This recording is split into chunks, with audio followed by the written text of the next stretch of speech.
Okay, great. Recording in progress. So welcome everyone to this second meeting of the Mobile Manufactured Homes Financing Working Group. Today is Tuesday, February 6, 2024. Thank you for joining us again for this, which is our second meeting of this working group. And it is ominous occasion is the eve of our legislative session, which will be starting tomorrow at 10 a.m. But I think that is somewhat fortuitous, and that these issues and obviously many others will continue to be under discussion. And certainly, I think it is our intention on the banking committee to have some legislation to look at and discuss and further the discussion that we have just started here about options for providing financing for the purpose of mobile manufactured homes. So with that, why don't we just quickly go around? We did introductions on the last occasion, but we do have a few new people joining us in the working group today. We can quickly go around and just introduce yourselves. I'll call folks out as they appear on my screen. I'm State Representative Jason Doucette, the House Chair, co-chair of the Banking Committee in the legislature. It's a pleasure to see you all today. And I'll next throw it over to my co-chair, Senator Miller, to introduce herself. Thank you, Representative Doucette. Good afternoon, everyone. I'm State Senator Pat Billy Miller. I'm the Senate co-chair of the Banking Committee. I want to thank everyone for being here, especially the Department of Housing and CHFA, because we're going to definitely need your assistance in this. And we know that there's a housing crisis here in the state, and we have to look at other forms of alternatives to a regular bank or buying a brick and mortar home, I should say. So I appreciate Representative Hilda Santiago, for bringing this to our attention. And I'm hoping that we can have a bill which will become law this year. So thank you for your participation. Thank you. Next, I see Lisa Hensley from CHFA. Hi, Lisa. Hi, good afternoon. Yes, I'm Lisa Hensley from CHFA. I work in the homeownership department, where we support first-time home buyers, manufactured home buyers, and of course, foreclosure prevention programs as well, and counseling. All right, thank you, Lisa. Dave Delory. Yes, hi everyone. My name is Dave Delory, resident of Cedar Springs Mobile Home Park in Southington, president of the Connecticut Manufactured Homeowners Alliance, and I'm a member of the DCP Mobile Manufactured Home Advisory Council. Thanks, Dave. Sorry for mispronouncing your name. I'll get it right the next time. Next, I see Bruce Adams. Hi, everybody. Hi, thank you, Representative. My name is Bruce Adams. I'm the president and CEO of the Credit Union League of Connecticut. And I guess as I look at the folks on the call, I am probably representing the private lending community writ large today. That may be the case, yes. And next on my screen, I see the commissioner. Good afternoon, everyone. Representative and Senator Miller, thank you for convening this meeting. I'm Seila Mosquera Bruno, the Commissioner for Connecticut Department of Housing. And we have been working with CHFA in all the areas that you have mentioned. Great, thank you. Representative Delnicki. Good afternoon, everyone. I'm State Representative Tom Delnicki. I represent the 14th District, South Windsor. And an old credit union guy for years, something I'm very proud of. And I'm looking forward to seeing what we come up with. Thank you, Mr. Chair. Great. I see Matt Smith representing the Department of Banking. Hi, everyone. Matt Smith from the Department of Banking. Commissioner Perez couldn't be here today, so I'm here. And we regulate mortgages and state chartered banks and credit unions. So that's why we're here. Great. All right, and then I'm looking, we have a number of staff on the call with us as well. I won't have everybody introduce themselves, but we have the Office of Legislative Research represented here, Office of Fiscal Analysis, Legislative Commissioner's Office, and also some of our individual caucus staff. And then we have the clerk of the banking committee, Justin Kaiser, excuse me. I should know as a Jason, I've been called Justin a lot. I shouldn't be calling a Justin a Jason, but Justin Kaiser is our clerk of the banking committee. And next we have some guests with us today.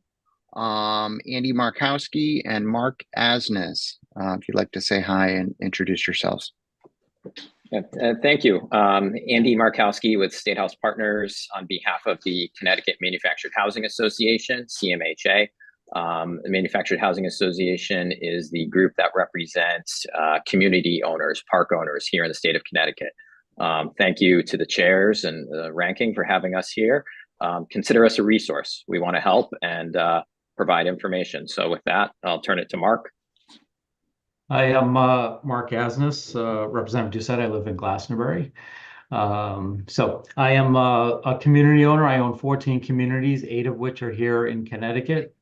I operate in 4 states, so I have a lot of information on how other states operate and do the same thing as well. I'm also the president of the Connecticut Manufactured Housing Association and work with Andy. I also was appointed by Governor Lamont to serve on the Advisory Council for Manufactured Housing. Great, thank you, Mark. Mark, what's the name of your company? We go under the management company called Freehold Real Estate, but all of our, mobile home parks are independent, LLCs. They're individual names. Okay. All right, Nobody great. knows what Freehold is. Okay. Great. Well, thank you, Andy and Mark, for joining us today. I think Dave, who at our last meeting suggested that your participation would be definitely useful and important to this discussion. And I think, as you may know, the enabling legislation which created this working group was, pretty open-ended in terms of the membership of the of this working group. So I think we've kind of been adding folks at different stages as we started going here. But I think it is important to kind of hear your perspective of the market. The basic premise here, and Representative Santiago, who I'm not sure if she'll be joining us today, but it was her proposed bill that sort of gave life to this working group. But the general purpose was to seek out solutions to the financing of mobile homes by individual home buyers, with the idea being that there aren't a lot of financial products that are out there, not a lot of lenders out there that are lending in this space. And with a housing crisis at sort of all levels of housing, that certainly providing additional financing options for mobile manufactured homes is something that could be an important part of providing greater access to housing. So I guess Andy and Mark, I think maybe might be a good place to start by giving you guys the floor as to any observations you may have as to the ease or difficulty of somebody coming who's buying a mobile home in one of your parks, or others in the industry, and what you've observed about how easy or difficult it is to obtain financing on a mobile home. Andy, you want me to take it? Yeah, go ahead. I mean, I guess I'll just preface that by saying, the CMHA is all about promoting homeownership. Obviously, it's good for business, it's good for housing. Whatever members of the association can do to promote and provide more opportunities for people to get into mobile homes, the better. You know, I know our association works closely with CHFA and promote the programs they have. But yeah, Representative Doucette, I think you're right, just in terms of the nature of the landscape, you know, it's somewhat limited. But, you know, Mark can give you kind of some historical perspective too, that I think will be useful in terms of the big picture, as well as what, you know, he sees in his parks. Okay. So, you know, there's so many things going on in my mind right now that I want to say. I'm trying to organize them for everybody. Obviously, our biggest issue really isn't financing today. It's space. It's, you know, new homes, having, you know, availability. It's very hard today to build a mobile home community in Connecticut. I spent the last almost 3 years under the 830G rule trying to get approvals in a town, and we did get them, but it took me 3 years to get them. So we've, you know, passed a lot of the pandemic crisis, but it was made so difficult, even under a Connecticut law that has existed for almost 40 years, that it turns me off from wanting to continue to build new communities. So, you know, let's separate the two issues. You know, really the issue is, and I think somebody said it, I don't know if it was Senator Miller or whoever said it, but the issue really is that we don't have enough of these to sell, enough places to go around to have the bigger issue, which is financing. So since today's really issue is about financing, I will tell you that manufactured homes have probably haven't been this valuable probably since I've been doing this for almost 15 years, meaning that the pandemic, just like all the other houses, right, just regular stick-built houses, people were getting multiple offers, prices were going up. The same things happened to manufactured homes in mobile home communities, where the prices have skyrocketed. That being said, there are companies today that provide financing. Triad, First Credit, Priority, those are companies that specialize in mobile home park financing. And I'll be honest with you, when you're buying a house for $150,000 to $250,000, which is what mobile homes are typically going for today, if they're newer, people aren't having trouble getting financing. Where I see the biggest deficit that we have in the state is if you want to buy an older home that's $70,000, $60,000, $25,000, and they exist today, you can't get anybody to finance them because, one, the value is too low, and typically a $40,000 or $50,000 manufactured home buyer probably will have trouble getting approved, even within the confines of the CHFA programs that they have. So really what I would like to see the state do, and I don't know if they have the ability, but in 2017, when the SAFE Act took effect, right? So when the SAFE Act took effect and everybody said, hey, they had all these loans that were garbage, right? And everybody put a stop to predatory lending. Unfortunately, mobile home park owners got grouped up with those people. And so it's now against the law for me to finance a home to a resident. We need to figure out how to get that back. It's not that the CHFA or the state of Connecticut shouldn't come up with a law or programs to help people. But there was a time where if somebody wanted to buy a $50,000 home from me, I could finance it for them. And they were very happy to do it. And we provided everything. And I could write the loan. I could do it at a 5% rate, and everybody was happy. Now I have no ability to help that customer. So we have a lot of people that are looking for homes in that price range that can't be helped by anybody. Does anybody have any questions? Does that make sense? That it was my ability to finance homes was taken away.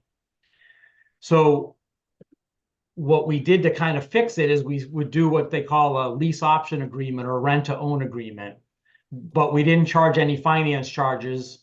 There was no late fees. There was no, it basically was a rent to own agreement.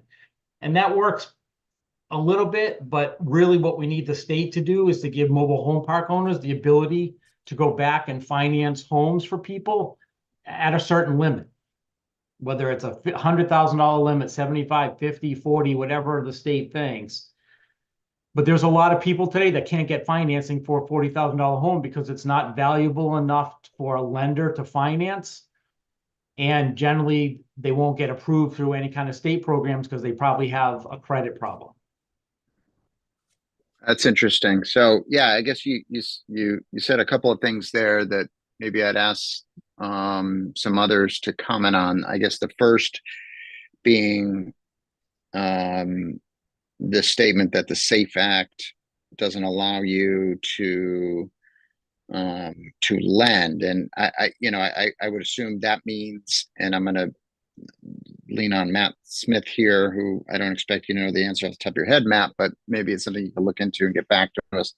That you would need to be licensed as a lender. Yeah, I'd have to be a loan originator, which just isn't worth it for me. The compliance that's involved for the number of homes that I would finance, Jason, wouldn't.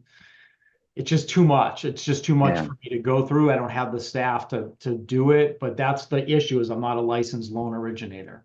Yeah. So just a factual correction. The Federal SAFE Act was enacted in 2008, followed by the Connecticut SAFE Act, which I think was enacted in 2010, just as a matter of fact. And unless if you're doing 5 or more loans, then you would need to be licensed as a mortgage loan lender without a specific carve out. But we have those guardrails in place because of what happened in 2007. So that would present an issue for the department. Yeah. And I guess too, and I'm editorializing here, speaking just personally, not on behalf of anybody else but myself. My own opinion would be that obviously those are the types of guardrails. If we make too many exceptions for different types of lending situations, then I think it gets too much to manage. So if you're a mortgage lender in the state of Connecticut, my view would be that you have to be licensed in some form, whether or not there are sort of different categories that we could come up with, but you're still lending to consumers, and we need to have some regulation there. So the other question too, and I'm looking at Bruce and Lisa in terms of underwriting. He said some of the lower value mobile homes are harder to finance. Do we think that is the case, and if so, why? Okay, I guess I'll speak up. I'm not as familiar with the ages. I was kind of wondering how old are these units? Do they date pre-76? Or are they later? I think a lot of the lenders are probably looking at the collateral and how long it'll last, and they don't like to do the smaller loans. And so I don't see that as being a hurdle with CHFA, but I think there's some other improvements that need to be made to the program. You want me to follow that up? Yeah, I mean, I think that with respect to smaller dollar loans, credit unions, are generally happy to make them. And we try to lean into those places where more traditional lenders, don't enter. Which, if I can editorialize for 1 second, actually is a really good thing about the American banking system, that we have different kinds of financial institutions, each blanketing, unmet needs. With respect to the collateral, though, that's something that's going to be true for any lender. And so I'm just wondering if there is a legislative solution. I don't know what it is off the top of my head, but it might be some. I would hate to put a fiscal note on the bill, but like a loan guarantee fund or something, just to mitigate the risk of the lender, to induce them to take the risk in the first place. I think that's a great idea, Bruce. I think a lot of the local banks just won't do it anymore because the delinquency rate was so high. Right. And so if there was that's a great idea. That would, I mean, we have such great relationships with local banks as it is. It's just that they stopped doing it. You know, they just stopped doing it. So that's why they had companies like Priority and First Credit and those ones, and they're very successful. It works out very well. We don't have trouble financing a home that has, you know, like I said, high value. That's not the issue. I think the issue is the sweet spot that we're having trouble filling. Yeah, and I would just wonder, and I'm sorry, there's two hands up. One is the esteemed Representative Delnicki, but with respect to the marketability of the collateral too. I mean, if they're older, they're not conforming to certain, you know, HUD standards or whatever, that's going to reduce the value of that security, which is just another issue to maybe put at the end of the line. Yeah, Rep. Delnicki and then Dave. Yeah, thank you. Can you talk about the delinquency rate?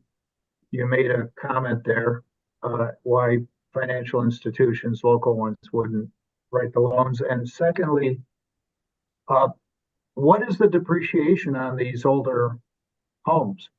Because it sounds like there's also a depreciation issue. So I don't know. I'm assuming you're asking me the question. I'm sorry, you didn't say who you were asking.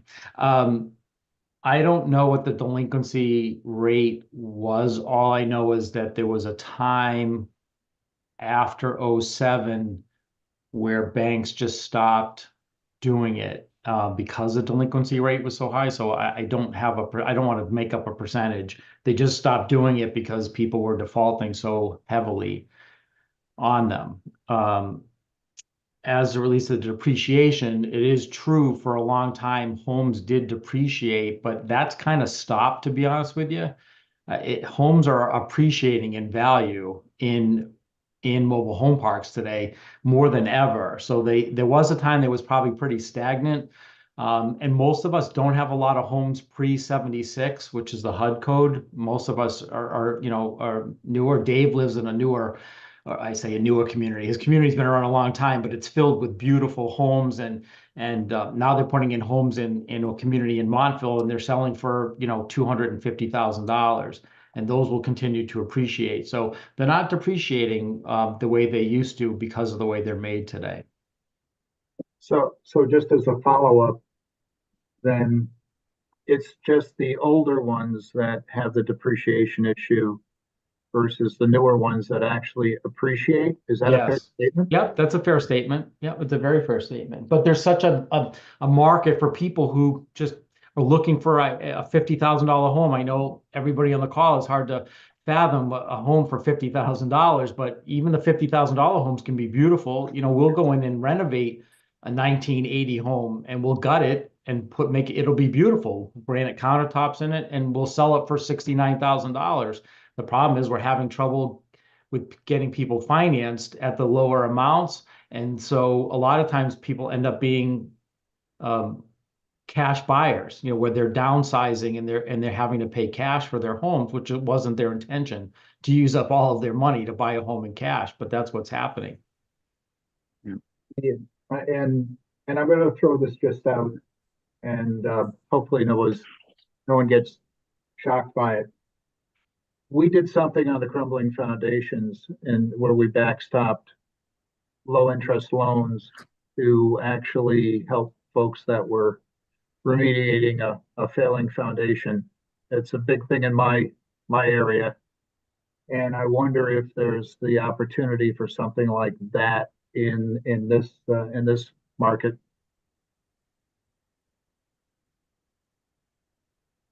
And that's a question for anyone who wants to. No, it's a good question. And as we touched on the guarantee fund concept, that would be a variation on the guarantee fund concept, and would allow banks to get in and get a little more aggressive, so to speak, in lending in there. So yeah, it's definitely an idea. Dave? So I have a number of things to address. So as far as the depreciation goes, both things are true. I think that's the same as any other piece of property. And I'm sitting in a 1973 pre-HUD code home that was well maintained by the prior owner, and we fixed it up. And we did pay cash for it. This goes back a dozen years ago or so. And it was pretty well maintained. However, since we've been here, including within the last week, right up the street from me, there was another 1970s vintage home that had been vacant for a good long while. A person passed away. And they brought in a digger last week with a claw on it, brushed it, and within 36 hours, it was a vacant lot. So they will put in a new home there, which will be, considerably more expensive. That's just the forces of the market. So that's one thing. Then on the depreciation part, it depends on the maintenance. Some people maintain their property, some other people don't, just like in any other kind of real estate. As far as the lending part of it goes, so Mark mentioned, the pre 1976 part of it. The GSEs, Freddie and Fannie, and somebody in the banking industry, I hope they can confirm this, don't write loans on pre-HUD code homes. So that's part of the problem with the older homes, is they just, because of the changes apparently in building standards that took place in 1976 and subsequently, the GSEs won't buy those loans, so the banks can't get them off their books. And so consequently, correct me if I'm wrong, I think that most of these lending companies now that are operating, and the first credits and the priorities and the triads and the sterlings, those are personal property loans. Am I correct? So that means a higher interest rate. And I don't know that the banks, that may be an impediment to the banks getting into the business in a big way. And I don't know how to address that, because again, the GSEs want the residents to own the land outright or in some sort of a co-op or condo environment. And I think that's probably going to be a long-term impediment. Now, I also want to say that I am aware, and I sent this to Justin just before the meeting. I'm sorry, I meant to send it a while ago when I first got it. There were some changes to HUD regulations in October that I was paying attention to because, Mark, you may know about this, Andy, that changed it so that they could, the government, the purchases of mobile home parks could be assisted with underwritten by government loans that had for infrastructure improvements and for down payment assistance. And I sent the link to Justin, so Justin, you could send it on to anybody who's looking for it. But I didn't read it completely enough, but I think it might even have something in there about down payment assistance and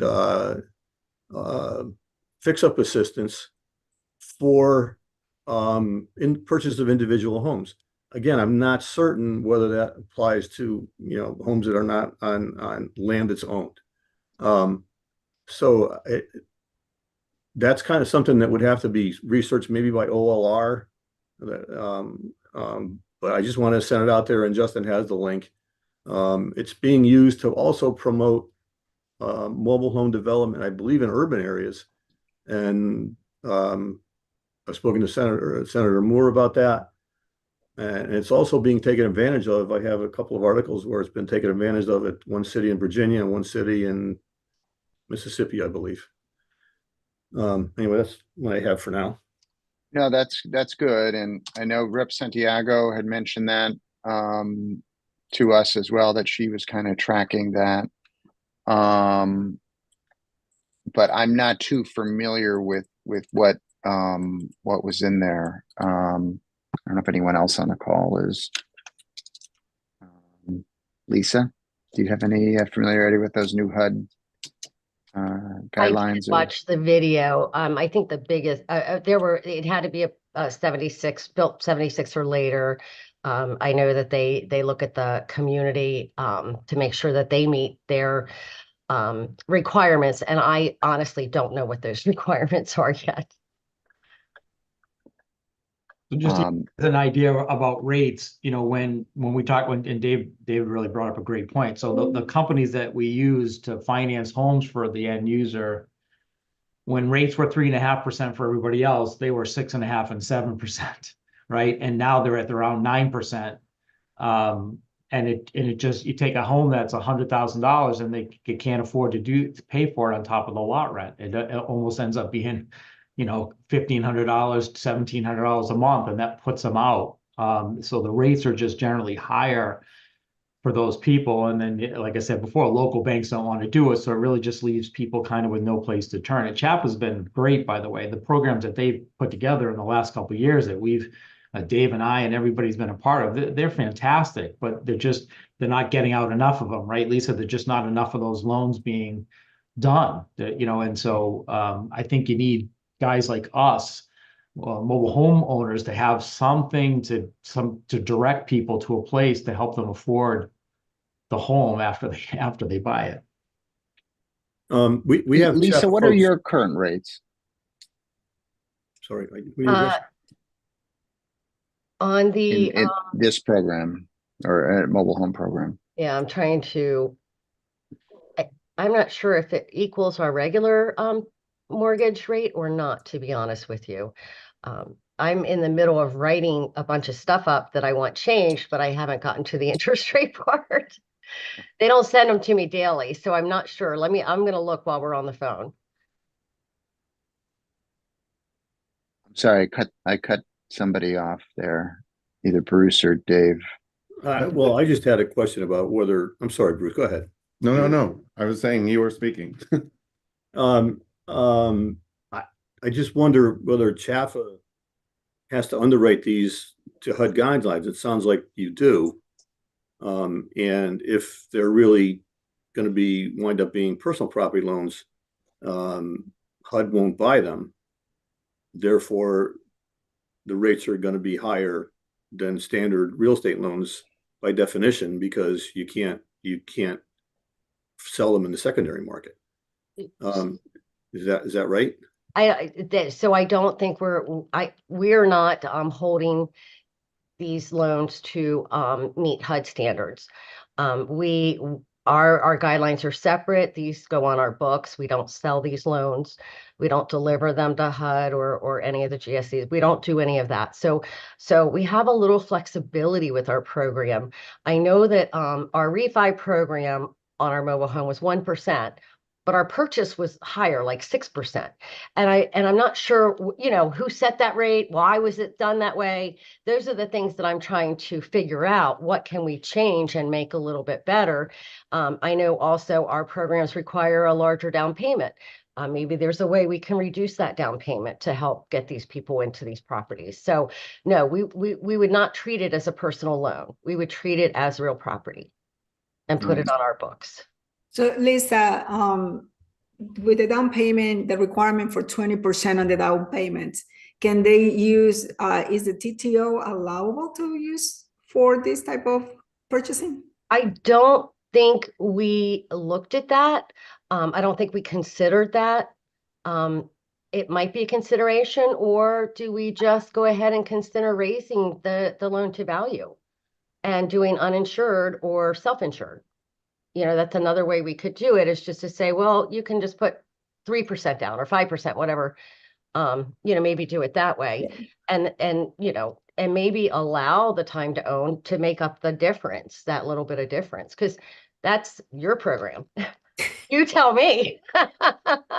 So I think we're going to have to take a look at it, because if there is a program right now, why create another one? And is any flexibility to make some changes to allow for some of these buyers to use it? I think that probably will benefit. So I think that for the next meeting, will that be too late, Representative Doucette, to go over, and I will work with Lisa to look at what improvement can be made, if it's regulatory or if it's procedural. Some of the things Yeah. we could change, or some of the things that we will have to come back to you and say, this is why we cannot make it that flexible. Yeah, no, that would be great. And I'm assuming that, most of those would be program changes or not statutory changes necessarily. That's right? what I don't know. I haven't read the regulations. So if it is programmatic, then I can work with the staff to make some Right. recommendations. And then if there is regulatory, then we'll ask you and come back to you Right. to say, hey, this is why we cannot be that flexible. But Right. we'll do that. We'll take that one for next meeting. We'll bring that. That's great. That's great. Thank you. Bruce? So at the risk of you thinking, hi, it's me, I'm the problem, it's me, I'm gonna offer a couple of, I guess, questions and one idea here. Do we know the ratio of pre-1976, 73 housing stock to more modern stock in Connecticut? I mean, and where I'm going with this is if there's and it will diminish over time, but if the number of less marketable units is small enough to manage, then we can start thinking programmatically. But if we're looking at the totality of the mobile and manufactured housing stock, that's going to raise the complexity and certainly the dollar amount of any kind of program. So if there is a program that could give a lender some greater confidence to lend into non-compliant units, and that number is small enough to manage, maybe we can actually move the needle here. And that got me thinking too, when I started thinking about mobile, the word mobile, there are programs that lenders buy called gap insurance when they're financing a car. And so if the car gets repossessed, or totaled or whatever, the resulting, value, there may be a difference between the loan outstanding and what they can sell the car for.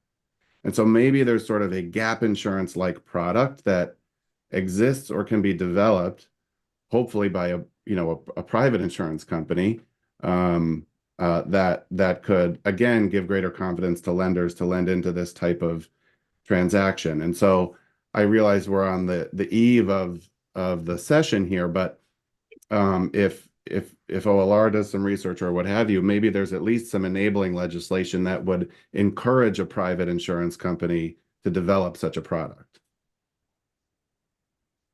I told you I'm the problem. It's me. I don't think as an owner, I couldn't quantify. It's not a big number, Bruce, in terms of pre-76. It just isn't. The homes age out. As Dave said, there was a home there that, got demoed. We do the same thing. There's a point where it's just not worth, tearing down the inside of a 1972 home and continuing to gut it. A manufacturer will tell you they're 40 to 50 years is the lifespan of a manufactured home. And we're at that point when you're talking about 1975, you're getting to that point. So I don't think there's a lot. I don't want to bring the focus just on the older homes where I was saying, hey, there's a gap where somebody with a $50,000 home want to buy it. There's a gap in general, right? So even though those companies that we talked about will finance a home, even if it's 150,000, it's just no reason they should have to pay 7 or 8 or 9%, on that loan. So I don't want to. It was my fault. We probably got hyper focused on the older stuff, but it's an issue where I think there's a gap for people who just are on this cusp of they don't have a lot of money, that we want to help them get into home ownership and have the life that they wanted. And then you also we want to expand our reach by getting more of these communities built, but we need a way to help them finance the homes where they're not paying, 8 or 9% on a $250,000 home. They just shouldn't have to, just because they don't own the land underneath them. And that's all well understood. I just sometimes, once you crack the door open legislatively, it tends to stay open. So I was just looking for ways to move over. I'm learning that myself. Yeah. So, Mark, that brings me to a question that I had, and we discussed this a little bit last time. which is the fact that the homeowner owns the improvements themselves and leases the land. I think it was suggested by, I think, Bruce, and we had representatives from the Connecticut Bankers Association last time as well, about how some of their members have remarked that that creates sort of a unique impediment with respect to financing. And my own personal, and I think I mentioned this last time, experience helping my clients in my law practice try to purchase mobile homes. I've run into that as well, where we're trying to fit a square peg into a round hole in terms of the requirements of the lender as to what they need in order to finance, and make sure that the lot lease is subordinated or otherwise dealt with in the terms of the financing. So one thing that came up, and I wanted to throw this by you guys, Mark, is you know, I don't know what your lot leases look like, but generally we were hearing that the GSEs, FHA, like to see a certain duration on the lease, and that some parks, in my experience, have just kind of like a simple 1 year kind of self-renewing lease, which is not up to FHA standards. One idea that I had is like we essentially do in statute with like a condominium, for instance, that we could sort of set the order priority to which say that a first mortgagee would have priority if it were to foreclose its lien on the property, but that the homeowners association, or in this case the landowner, would have its own rights and would have a right to collect a certain number, it's 9 months right now, of common fees and so forth, and still preserve its interest in the property, but that the first mortgagee would have priority as a first mortgage, which allows them sort of more comfort in lending. I don't know if that's something that would make sense in your opinion. Yeah, it totally makes sense. We surely would be open to it. As a matter of fact, I can try to send it to you. But the companies I mentioned, like Triad and 21st Mortgage, they're national companies that do a lot of the lending. We have separate agreements with them that, for that we don't remove the home, we don't take the home off the property, that they have rights to, they have to pay rent, right? So the home's sitting there, they foreclose on it, they pay the lot rent while it's sitting there until it's sold. But we have agreements with them, and I think we also have like a first right, so we could even buy the home from them as well to get them off the hook, because it's only fair. So those agreements already exist for those of us that do a lot of financing with third parties. So I'm absolutely open to what you're suggesting. Okay. Yeah, that was an idea I thought that I think we could pretty easily put into legislative format with the session upon us here. Longer term leases that doesn't affect us. We do them yearly. We do them yearly, but we've seen longer leases that are required. I don't know, 5 years, I think was what was talked about before. But there's no harm in that. We're not. Yeah. We're not looking to get rid of the home. No, so. I mean, I ran into a situation, I may have mentioned this in the last call, not too long ago, just a few months back, where I was working with a home buyer and a lender who was trying to follow FHA guidelines and thought that they could go ahead and provide financing. This was park in East Hartford.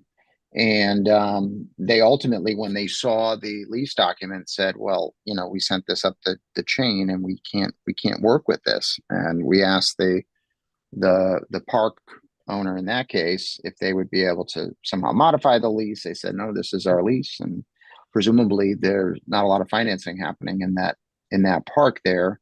But that was, I thought, interesting.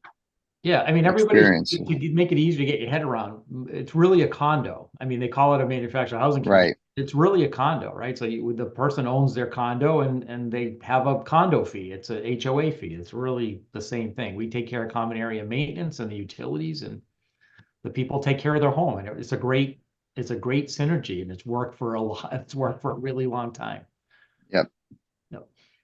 Mark, Dave. in the scenario with what do you call it, 21st National Mortgage, that you've been able to secure the bank's position, does that impact the interest rate at all that they're offering? Does No, not. It's high. It's high.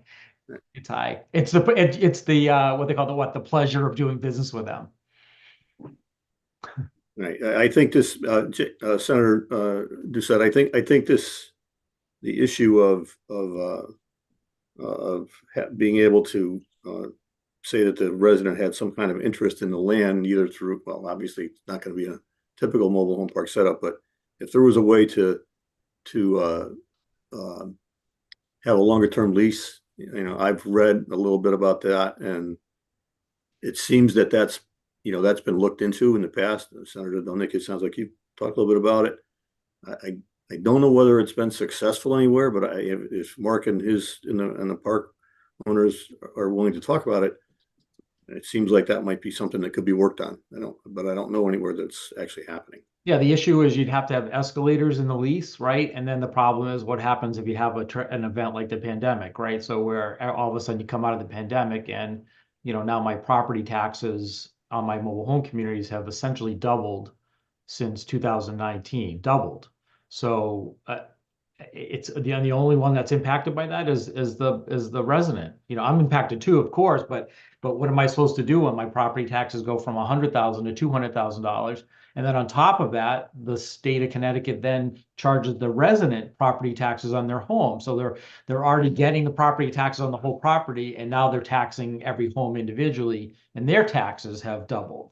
And so the problem with having escalators is that there has to be a caveat for some event that occurs, and that becomes difficult to write any kind of legislative language around. Well, what do you do now, Mark, when your taxes go up? You just sort of rework it into the budget, and then the lot lease kind of. Yeah, it's hard. It's hard. Yep, it's hard. So I'm not speaking for everybody, but we generally keep our rents as low as possible and have minimal increases. So it's only my increases have been usually $5 or $10 a year, which is pretty much unheard of when you're raising rents. And I think that probably speaks for all the Connecticut owners, and even in other states, in my Rhode Island, in Ohio, in New York, in Massachusetts, which I owned, our rents were reasonably increased on a yearly basis. And then the expenses just are out of control today.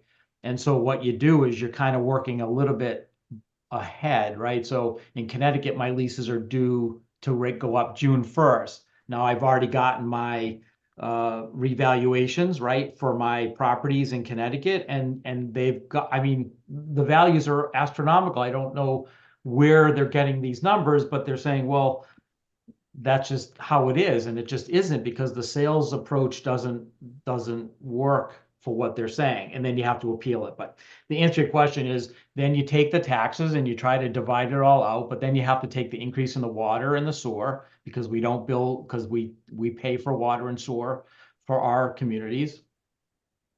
And then you have labor for refuse. Plowing right now is kind of out of control, because a lot of the guys that plowed are trying to make up for the last few years of no plowing. So now when I have a storm, it's like a $5,000 bill every storm I get.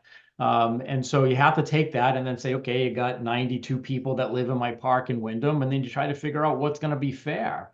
And sometimes, Jason, we'll do it over 2 years. We'll say, well, I'd have to go up $30 just to break even where I was. So we'll go up $20 in 2024, and then we'll go up $10 in 25. But by the time 25 comes, something else has already happened. So that's why the increases in the last couple of years have really gone up. It's really, mobile home parks were really a gem in keeping their rents low. And now rents are a lot higher, and a lot of residents are struggling. Yep. But it's similar to a condo. Yeah, condo fees. And by the way, we don't do assessments the way condos do. So if I had to go replace the road, we don't just say, oh, everyone's got to come up with $8,000. That wouldn't be possible. It's probably not even legal, but we don't have anything like that. We have to figure out, when I replace a road, how do I get that into the rent over the course of, many years? It's hard. It's really hard. Mm-hmm. Dave? Well, a couple of things. I completely agree with Mark that the Connecticut manufactured park owners, by and large, if they're locally based, have done a really good job of keeping rents in check. It's a different, I'm gonna get on my soapbox here a little bit. It's a different scenario for some of these out-of-state corporations, and I live in one of them, that have come in over the past 15 years or so. They do not keep their rents down low. And, I'm a certified Connecticut general appraiser. I have looked at, I have put values on mobile home parks, and it's done using an income approach. A sales comparison approach is just, you can't find good comps. And in the case of Sun, they didn't even record a sale price, but that's a different story. So if the towns are increasing your tax assessments beyond a percentage increase of what you're able to pass on to residents, then call me and I'll help you fight the tax increase. If your expenses are going up, I'll help you fight the tax increase. But the driver of the tax assessment for local municipalities in Connecticut is the NOI. So that's NOI is net operating income divided by cap rate. And so, that's one thing. And I just wanted to get on a table that I agree with Mark and probably most of the members of the Connecticut Manufactured Homeowners Association that the rents have been kept in check, but it's a phenomenon that's limited to operators like Mark. It's not true in some of these other operations, and that's I can document that. Okay. All right. I think we get some good information today to keep the conversation going. Anybody else? Senator Miller. Thank you. I just had a quick question for Mark. Mark, do you know what the interest rates are for Triad and what is it, 21st Mortgage? Yeah, I can send, I don't know who's the main person here, but I'm happy to kind of send a rate sheet. I don't want to say the wrong rate, but my guess is it's getting in the 8 and 9%, I think. Wow. Okay. And mainly because like I said, when everybody else was paying 3.5, like I think my mortgage on my house was like 2.79 or crazy.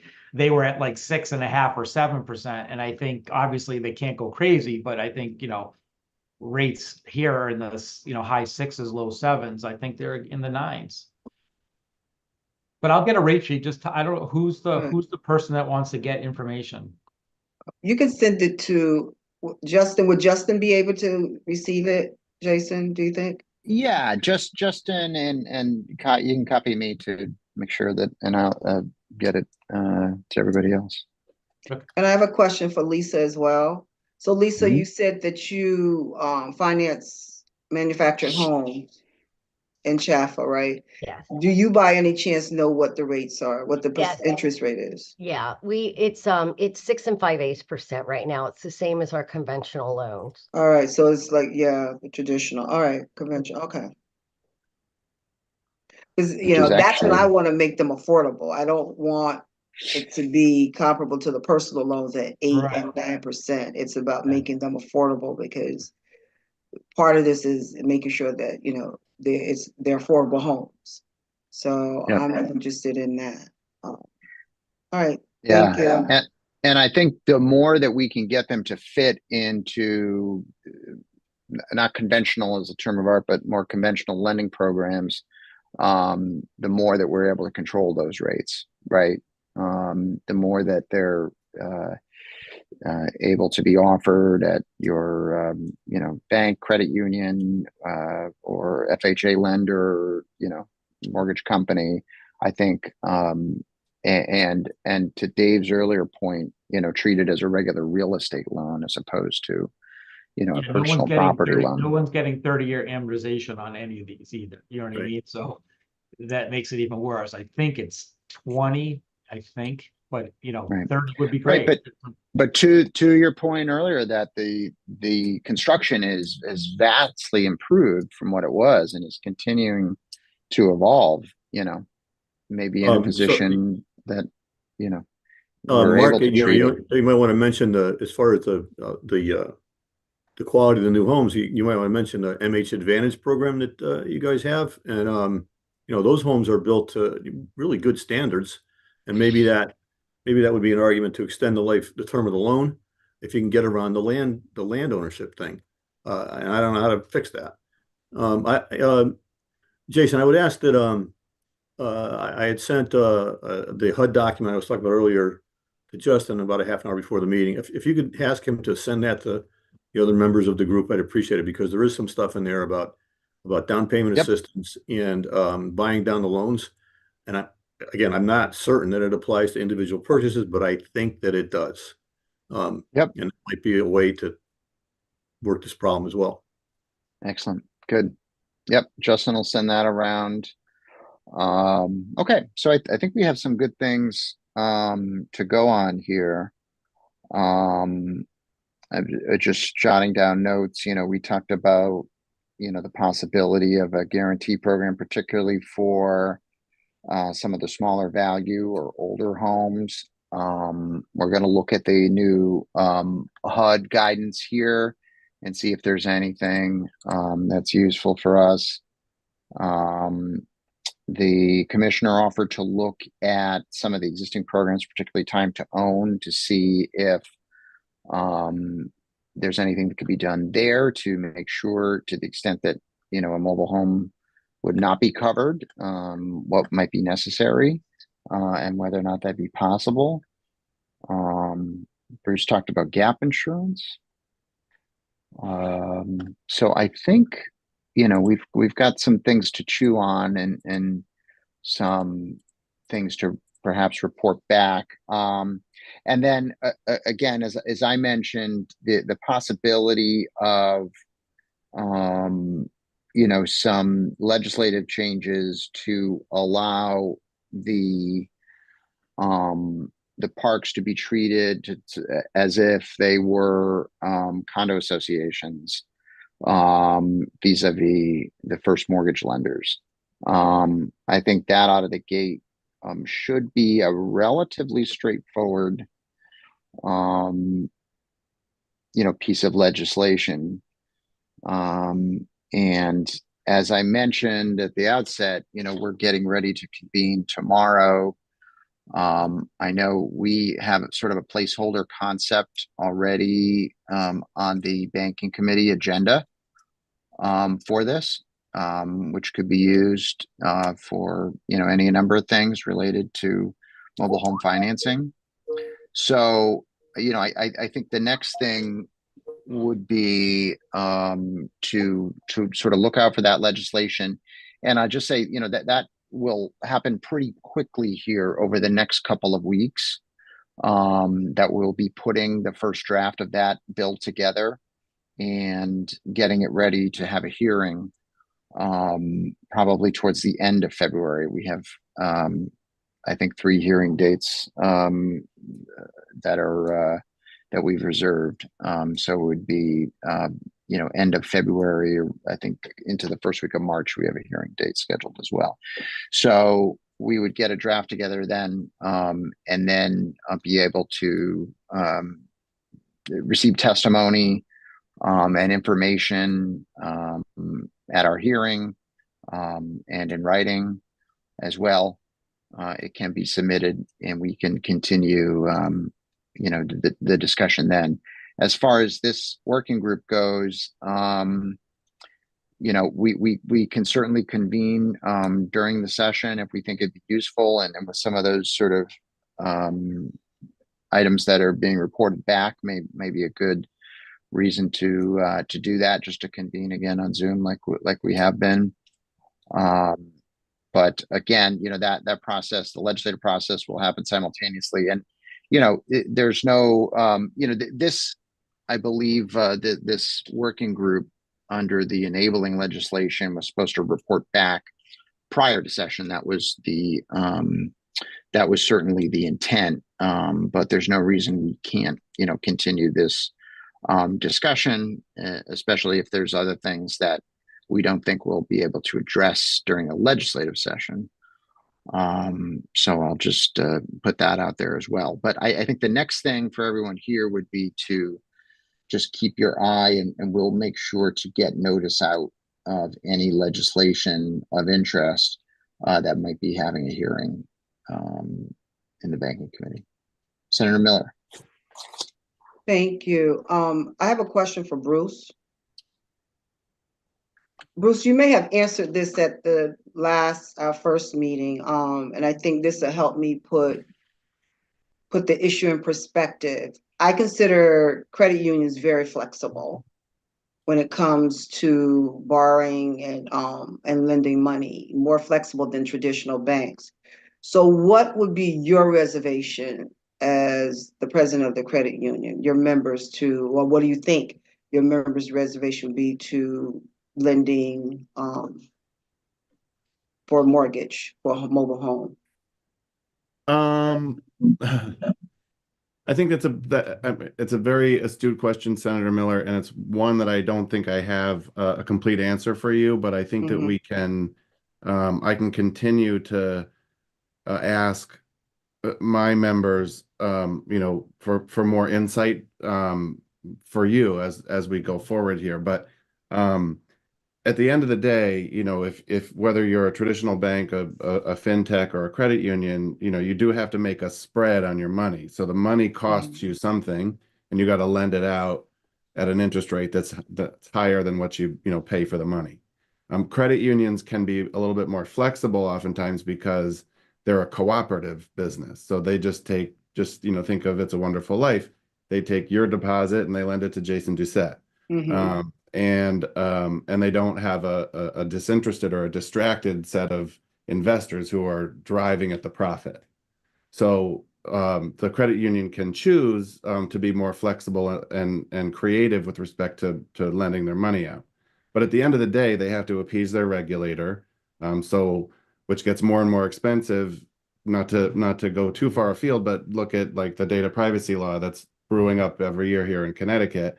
That will raise the regulatory burden on banks and credit unions alike, possibly, and raise the cost. So I say all of those things to add in to the operating costs of a lender. When you look at lending into a new or a smaller market, you have to price out or game out how much money you think you can make versus how much it's going to cost you to gain the expertise in that type of loan. Understanding that type of borrower, how many of those borrowers are out there. And for, let's say, a credit union, a small teachers credit union that's, $100 million in size, they might not be able to add an underwriter with that kind of expertise versus, let's say, a credit union that's 1 billion in size, or a bank from Waterbury that's 20 billion in size. So, those issues of scale come into play really fast when you're dealing with, less traditional lending types. Okay. Thank you. Thank you, Mr. Chair. All right. Anyone else for the good of the order?